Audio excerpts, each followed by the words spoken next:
So, meron po akong ibahagi na konting naunawaan ko po sa aking paghahanap tungkol po sa yung mag-pray ang ating manifest, no, according from the Word of God. Una po, sinabi po dito sa Proverbs chapter 4 verse 23, be careful how you think, your life is shaped by your thoughts. Be careful or be guard kung paano po tayo mag-isip, mga kaibigan, paano natin gamitin ating isipan. Kaya dapat para maging clear, iwasan natin mag-isip ng negative thoughts. Dapat positive. Ayun dito sa ibang turo, no? Your thoughts are the plants that make up your mind. See? Which is like a garden. So, ang mind natin, it's kind of like a garden. Maraming pwedeng itanim sa ating isipan. Maraming mga iniisip. Marami ding masamang iniisip. Kaya dapat mag-focus po tayo sa mabuting pag-iisip. Kasi nga sinabi dito sa Proverbs, be careful how you think. Your life is shaped by your thoughts. So kung mag-isip po tayo ng mabuti, ay mag-build ng kabutihan. At be positive. In other words, be faith in God, trust in God. Yan. Maging positive. The power or yung manifest is not in our own power, but God. God which is inside, no, through the Holy Spirit po. Kaya nga meron sinabi dito sa Acts chapter 1 verse 8. Merong sinabi na if the Holy Spirit is within us, kaya magtagumpay tayo. So, take note po natin muna. Acts. Unang verse, siguro unang chapter yun. Verse 8. Saan pa yun? Okay. Ito po mga kaibigan, no? Acts chapter 1 verse 8. But you shall receive power. After that, the Holy Ghost is come upon you, and you shall be witnesses unto me both in Jerusalem and in all Judea and in Samaria and unto the uttermost part of the earth. So kung nasa atin na ang Holy Spirit, gaya simple na sa atin na pag nag-iisip po tayo ng good, ayun din ang magmamanifest. Pero kung masama ang nasa atin, syempre hindi tayo nag-iisip ng kabutihan kundi kasamaan din kasi masama ang spirit na nasa atin tumatahan. Take note po kay Saul, di ba? Si Saul, yung una ay tumahan sa kanya ang Holy Spirit dahil siya po ang piniling maging hari ng Israelita. Pero nung hindi niya nasunod ang Panginoon, nagalit sa kanya at umalis ang Holy Spirit sa kanya, pinalitan ng masamang espiritu. No, nagpadala ng masamang espiritu ang Panginoon. Kaya ang iniisip ni Saul ay puro mga negatibo, mga masamang pag-iisip. So wala po yung kaibahan, mga kaibigan. Kaya ang ating pag-iisip talaga, no, importante. Kaya kung tayo po ay meron po tayong mga kaganyan, mga feedbacks or mga masamang naranasan natin noon pa, laging nagpa-flash po sa ating isipan. Kung hindi natin kayang alisin sa ating isipan, ipagdasal natin na alisin ng Panginoon dahil wala pong imposible. God will answer aalisin po niya, bibigyan po tayo ng peace. Isa po 'yan mga kaibigan, eh. Kaya kailangan po talaga natin mag-cleansing. Alam niyo po mga kaibigan, amazing po ito kung i-apply natin sa sarili natin.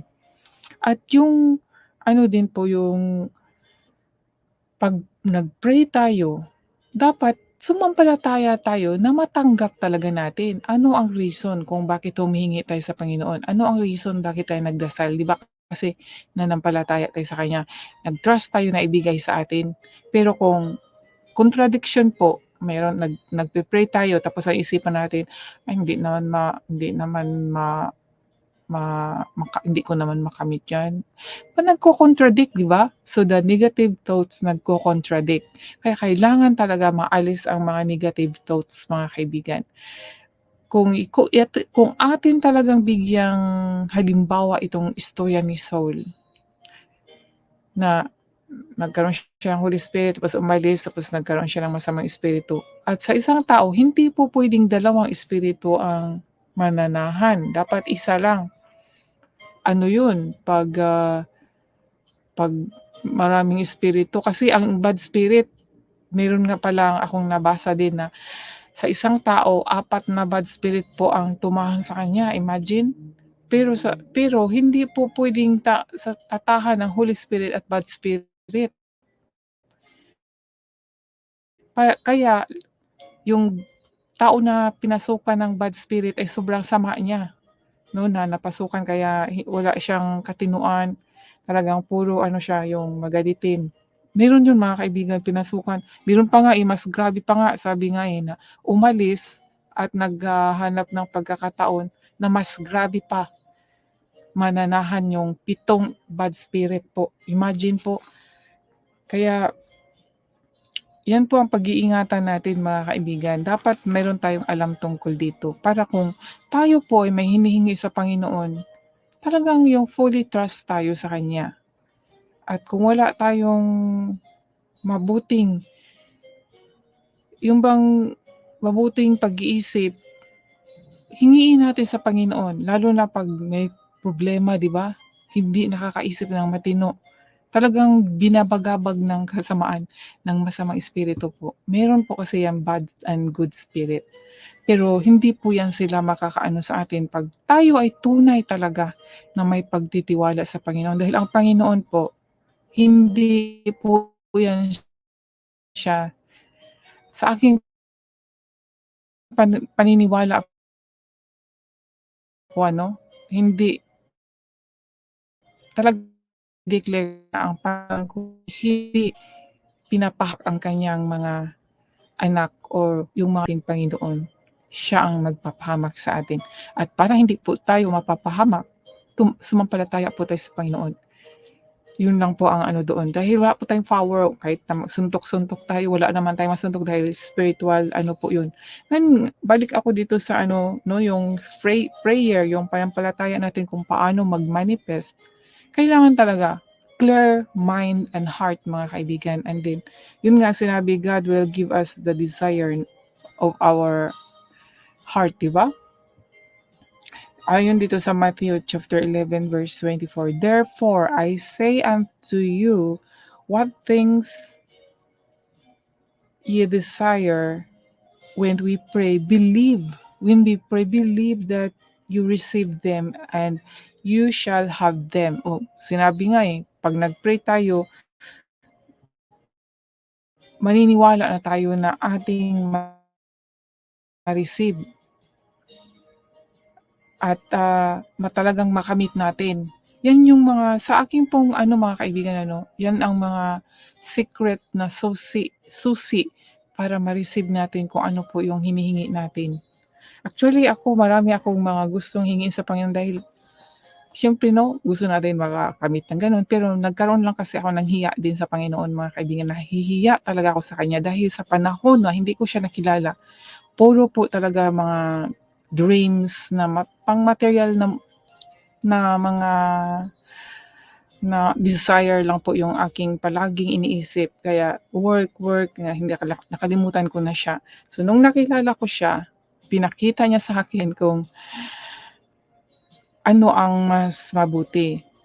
Sabi niya, meron kasi akong nabasa na kung mag-iimpok ka ng bagay dito sa mundo na hindi naman siya madadala sa langit, parang ano yun, kung tayo ay may faith sa Panginoon, hindi kasi puwedeng dalawa, 'no, parang sinasamba natin na gusto nating mayayaman, makamit 'yan at ang Panginoon ay parang naano na siya, na nawala na siya or nag, naghingi o nag-desire tayo sa Panginoon sa kanyang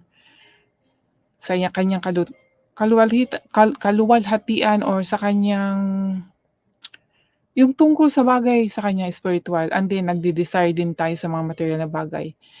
Sinabi kasi na hindi puwedeng mag-ano ang dalawa, magkasama. Kaya kailangan pipili ng isa. Kaya doon, nung naano yun, talagang parang na naano po ako, yung bang,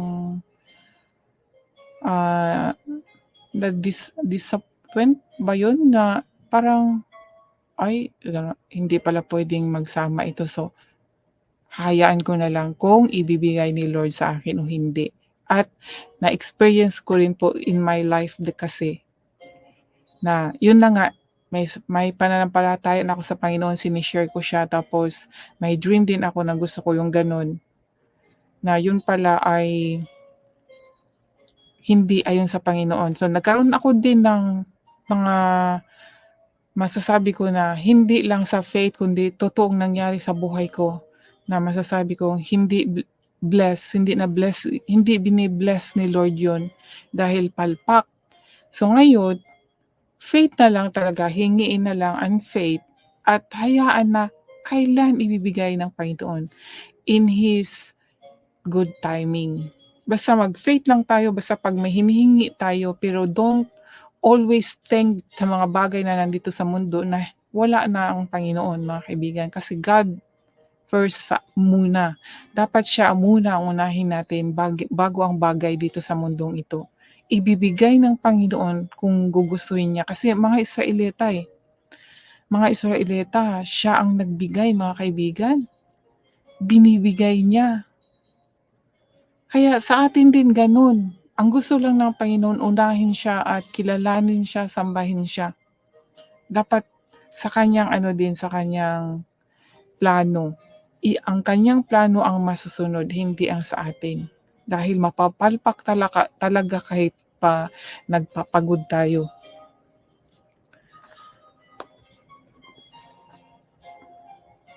Kaya unahin natin ang Panginoon at yun nga, 'no, mga kaibigan, clear our mind, our heart para lahat ng mga hinihingi natin sa Panginoon ay ibibigay din niya. Para walang sagabal.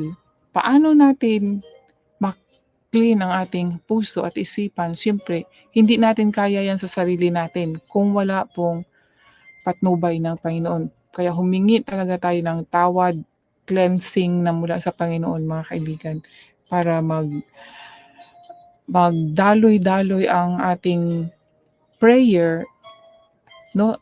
Ibibigay na daloy-daloy talaga gaya ng river. Ibibigay ng Panginoon. Kaya magiging tayo din sa pag-iisip, good mind talaga, good mind, good heart 'to.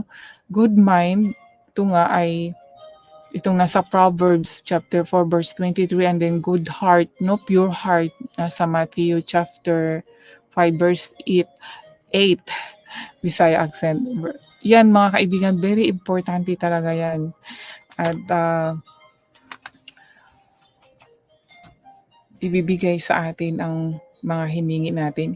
At sinabi dito, tayo ay manampalataya hindi sa nakikita, kundi sa hindi pa natin nakikita pero nananampalataya tayo na ibibigay talaga sa atin ng Panginoon ang gusto natin.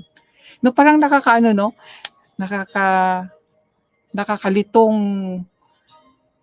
isipin dahil sinabi na 'pag nag-iimpok tayo ng mga bagay dito sa mundong ito, parang hindi din kaaya-aya sa mata ng Panginoon. Ngunit yun nga, meron tayong mga desire, ibibigay din niya, 'di ba? Kasi nandito tayo sa mundong ito pa, kailangan natin magkaroon ng mga bagay na hindi natin naranasan. hinihingi natin. Tapos minsan hindi natatanggap, parang nag-aano na tayo, nadi-discourage na tayo, lumalayo tayo sa Panginoon. Dapat continue. Pero yun nga ang susi, yung secret susi 'no, clean mind and heart para maibigay ng madalian. Kasi may faith na tayo sa ating puso, alam natin na ibibigay talaga ng Panginoon. Hindi po niya tayo bibiguin dahil may gano'n na tayong nararamdaman sa ating puso, mga kaibigan. Ang gano'n. Pero kung naghingi ka tapos may negative na, "Ay hindi naman maano." So walang effect. Yun pala yun mga kaibigan, eh, kaya let's, apply 'no. So kailangan natin maging pure na anak ng Diyos, pure heart, pure mind. Kaya nga sabi ni King David, "Clean my heart, O Lord." 'Di ba? "Cleanse me, O God." Yan din dapat nating hingiin. At ako po ay magpapaalam na, dahil may live pa po ako mamaya. Reading ko sa 1 Samuel mula sa 28 chapter 31. Last reading ko po kasi last time na nahinto po ako nun dahil sobrang ingay po ng background ko, and thank God ngayon ay medyo okay na. So ako po ay magpapaalam na, at sana po may natutunan po kayo sa simple na naunawaan ko po. Dahil ako din po mismo sa sarili ko naghahanap din po ako talaga sa mga wisdom tungkol po sa dito 'no, kasi napatanong ako, bakit kaya maraming mga taong nagpe-pray pero parang wala bang yung natanggap 'no, na yung gusto na sa buhay, kaya parang hindi pa sila satisfied. Isa na ako sa sarili ko, pero I'm grateful kasi in another ways God provide me. Kaya yun lang nga, bakit gano'n ano, so gusto kong i-share para may mga tao na hindi nila alam ay gano'n pala ang dapat gawin. Kaya kailangan natin pure heart, pure mind, and God love with all our heart, mind, and soul, 'di ba? So yan po ang mga susi mga kaibigan, and God